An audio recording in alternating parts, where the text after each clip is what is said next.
Demon Pawan Bigg Boss 9 house లోకి negativity తోటి అడుగు పెట్టిన కంటెస్టెంట్ ఎంత ఉంది అనేది నాకు తెలియదు కానీ ఎందుకంటే కామనర్స్ నుంచి హౌస్ లోకి తీసుకునేటప్పుడు సో పర్ఫార్మెన్స్ వైజ్ కూడా తీసుకుంటాము, పర్ఫార్మెన్స్ కూడా కన్సిడర్ చేస్తాము అని చెప్పి శ్రీముఖి గారు చెప్పినప్పుడు సో అతని కంటే డెమోన్ పవన్ కంటే పర్ఫార్మెన్స్ బాగా చేసిన నాగాకి 2 స్టార్లు ఇచ్చిన నాగా బయటే ఉన్నాడు డెమోన్ పవన్ లోపలికి రావడంతో. సో చాలా మంది డెమోన్ పవన్ ఏం చేశాడు, అసలు డెమోన్ పవన్ ఎందుకు తీసుకున్నారు, అసలు ఎందుకు డెమోన్ పవన్ ఏం పీకాడు అని ఒక మాట ముందుకు వచ్చి మరి సో చాలా మంది మాట్లాడుతున్నారు. అండ్ డెమోన్ పవన్ ఏదైతే వీడియోస్ స్టార్ మాలో వచ్చాయో సో ఆ స్టార్ మాలో ఆ వీడియోస్ కింద అంతా ఫుల్ నెగిటివ్ కామెంట్స్, వేరే ఛానల్స్ లో కూడా ఎక్కడ పెట్టినా కూడా అతనికి ఫుల్ నెగిటివిటీ ఉందన్నమాట.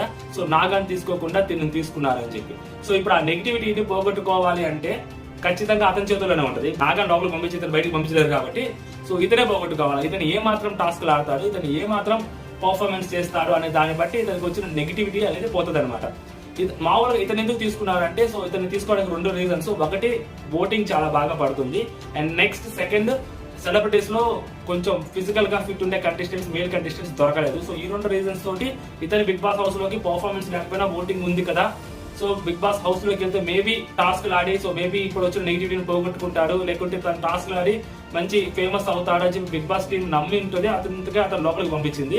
బట్ యాజ్ ఆఫ్ నౌ మాత్రం ఫస్ట్ డే తోటి భయంకరమైన నెగిటివిటీ తోటి హౌస్ లోకి అడుగు పెట్టిన కంటెస్టెంట్ డెమోన్ పవన్ అది నాకు అనిపించింది. సో మీకేమనిపించింది కూడా మీరు కామెంట్ చేయండి.